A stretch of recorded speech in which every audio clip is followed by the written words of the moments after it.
Hi everyone, मैं हूं दीपक कुमार चौधरी। जैसा कि हमने अभी मुगल वंश के चौथे सम्राट जहांगीर के बारे में मोस्ट इम्पोर्टेंट फैक्ट्स और पॉइंट्स को अरेंज करते हुए बैकग्राउंड इंफॉर्मेशन पर चर्चा किया है और हर तरह के कन्फ्यूजन्स को दूर करने का पूरा प्रयास किया है, लेकिन फिर भी कुछ मिसलेनियस पॉइंट बच रहे हैं जो केवल एमसीक्यूज के हिसाब से इम्पोर्टेंट हैं। उसे हम ऑब्जेक्टिव क्वेश्चंस के माध्यम से समझेंगे।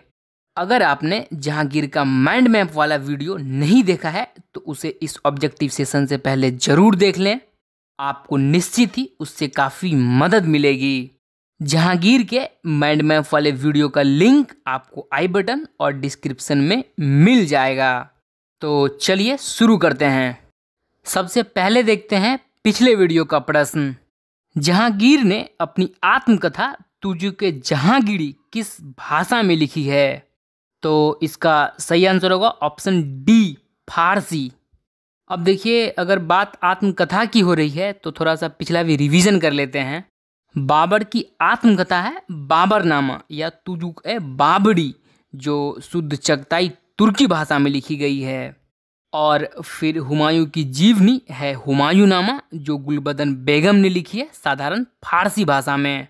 फिर वहीं अकबर की जीवनी अकबरनामा अबुल फजल ने लिखी है फारसी भाषा में। आइए अब देखते हैं सबसे पहला क्वेश्चन। सलीम का जन्म किस सूफी संत के आशीर्वाद से हुआ था? तो इसका सही आंसर होगा ऑप्शन बी, शेख सलीम चिश्ती। अब देखते हैं दूसरा क्वेश्चन। अबुल फजल के हत्यारे को पुरस्कृत किया था? तो इसका सही आंसर होगा ऑप्शन बी, जहांगीर। अब देखिए, जहांगीर अपना शासन उदारता से ही आरंभ किया और जन कल्याण के लिए अनेकों उपाय किए, लेकिन उसने बादशाह बनते ही अपने पक्ष के सरदारों को उच्च पद प्राप्त किए, जिनमें से एक अबुल फजल का हत्यारा राजा वीर सिंह बुंदेला भी था। अब देखते हैं तीसरा क्वेश्चन। खुसरो ने अपने पिता जहांगीर के विरुद्ध विद्रोह किया था? तो इसका सही आंसर होगा ऑप्शन बी, 1606 ईस्वी। हालांकि जल्द ही जहांगीर ने भैरववाल के मैदान में उसे पराजित करके कैद कर लिया। अब देखते हैं चौथा क्वेश्चन। खुसरो की सहायता के अपराध के कारण किस सिख गुरु को जुर्माना न देने पर मृत्यु दंड दिया गया था? तो इसका सही आंसर होगा ऑप्शन बी, गुरु अर्जुन। खुसरो को सहायता देने के अपराध में जहांगीर ने सिख गुरु अर्जुन को 2 लाख रुपये का जुर्माना किया, और जब गुरु अर्जुन ने जुर्माना देने से इनकार किया तो उन्हें मृत्यु दंड दिया गया। और फिर सिखों ने इसे अपने धर्म पर अत्याचार माना और अंततः मुगलों और सिखों का संबंध खराब हुआ। अब देखते हैं पांचवा क्वेश्चन। मुगलों एवं मेवाड़ के राणा के मध्य चित्तौड़ की संधि किस शासक के शासनकाल में हस्ताक्षरित हुई थी? तो इसका सही आंसर होगा ऑप्शन बी, जहांगीर। अब जहांगीर की सर्वश्रेष्ठ उपलब्धि तो चित्तौड़ की संधि ही थी 1615 ईस्वी में, जिससे मेवाड़ और मुगलों के बीच एक संघर्षरत लंबे विवाद का समाधान हुआ। चित्तौड़ की संधि काफी सम्मानित संधि थी। इस संधि के लिए जब राणा अमर सिंह के बेटे करण सिंह जहांगीर के दरबार में उपस्थित हुए तो वहां उनका भव्य स्वागत हुआ। जहांगीर तख्त से उठकर करण सिंह को गले से लगाया और नूरजहां एवं जहांगीर की तरफ से उपहारों से लाद दिया गया।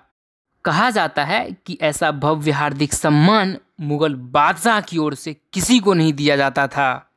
अब देखते हैं छठा क्वेश्चन। जहांगीर द्वारा खुर्रम को शाहजहां की उपाधि किस विजय के बाद दी गई थी?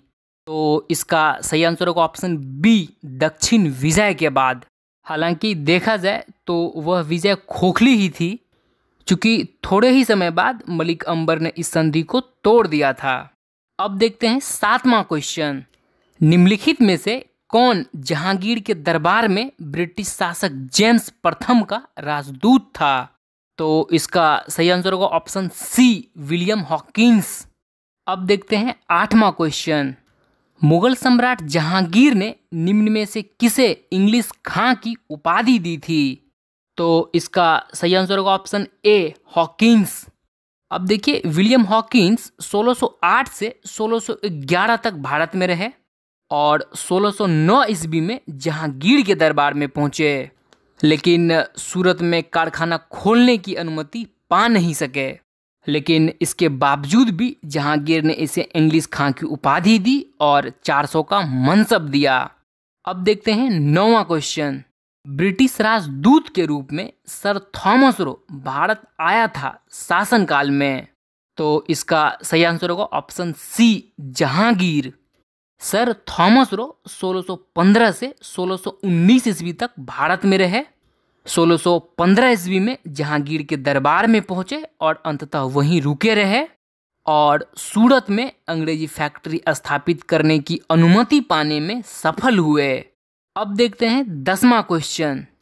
नूरजहां का बचपन का नाम था, तो इसका सही आंसर होगा ऑप्शन बी, मेहरुनिसा। अब देखिए, जहांगीर के जीवन और उसके इतिहास की सबसे महत्वपूर्ण घटना नूरजहां से उसका विवाह था 1611 ईस्वी में, और इसी विवाह के बाद जहांगीर ने मेहरुनिसा को नूरमहल और नूरजहां की उपाधि दी थी। अब देखते हैं 11वां क्वेश्चन। निम्न में से कौन नूरजहां के गुट का सदस्य नहीं था, तो इसका सही आंसर होगा ऑप्शन ए, जहांगीर। अब देखिए, जैसा कि हमने देखा है कि अपने विवाह के कुछ ही वर्षों के बाद नूरजहां ने अपना एक दल बना लिया जिसे नूरजहां गुट के नाम से जाना गया, जिसमें नूरजहां, उसका पिता गियास बेग या एतमातुद्दौला, उसकी मां असमत बेगम, उसका भाई आसफ खां और शहजादा खुर्रम थे। अब देखते हैं 12वां क्वेश्चन। सम्राट जहांगीर को कहाँ दफन किया गया, तो इसका सही आंसर होगा ऑप्शन सी, लाहौर। 1627 ईस्वी में मृत्यु के बाद जहांगीर को लाहौर के निकट ही एक बाग में दफनाया गया, जहां बाद में नूरजहां ने एक सुंदर स्मारक बनवाया। अब देखते हैं 13वां क्वेश्चन। खुर्रम ने अपने पिता जहांगीर के विरुद्ध विद्रोह किया था, तो इसका सही आंसर होगा ऑप्शन सी, 1623 ईस्वी में। अब देखते हैं 14वां क्वेश्चन। निम्नलिखित में से किसने जहांगीर के विरुद्ध विद्रोह किया था, तो इसका सही आंसर होगा ऑप्शन डी, मतलब केवल 2, 3 और 4, खुर्रम, महाबत खां और खुसरो।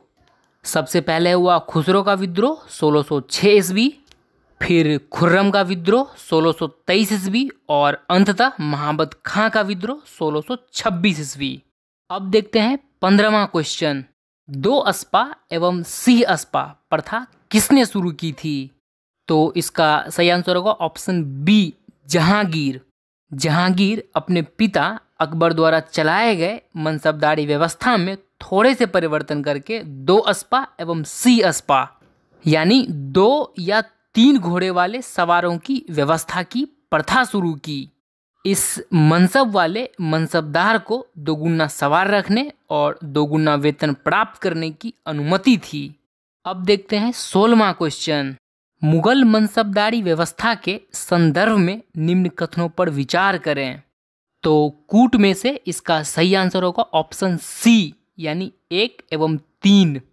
अब देखिए, मुगल मनसबदारी व्यवस्था में जात एवं सवार का पद प्रदान किए जाते थे और जो मनसबदार थे वे 3 वर्गों में विभाजित थे, लेकिन मनसबदारों का जो वेतन था वो नगद और जागीर दोनों ही रूप में दी जाती थी।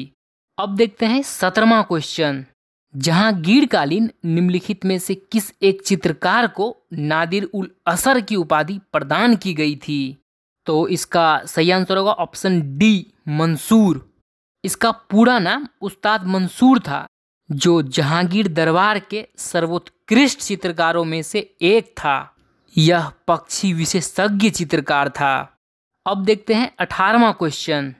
जहांगीरकालीन निम्नलिखित में से किस एक चित्रकार को नादिर उज जमा की उपाधि प्रदान की गई, तो इसका सही आंसर होगा ऑप्शन बी, अबुल हसन।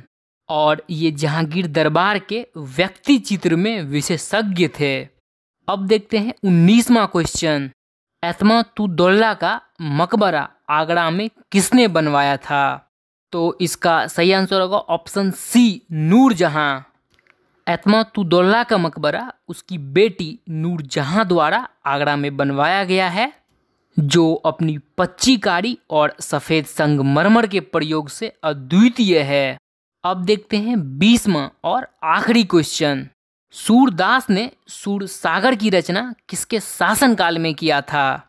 तो इसका सही आंसर होगा ऑप्शन बी, जहांगीर। तो ये थे जहांगीर के टॉप 20 MCQs जो एग्जाम्स में बार बार पूछे जाते हैं, और मैं उम्मीद करता हूँ कि आपको ये सेशन काफ़ी अच्छे से समझ में आया होगा।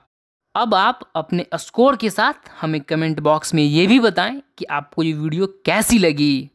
आखिरी चीज़, माइंड मैप के ज़रिए हिस्ट्री, मिसलेनियस टॉपिक्स और टॉप MCQs पर वीडियोस बनाए जा चुके हैं, आप उन्हें प्लेलिस्ट से फॉलो कर सकते हैं। तो इसके साथ ही मैं अपनी बात ख़त्म करता हूँ। Thank you very much for your time and patience.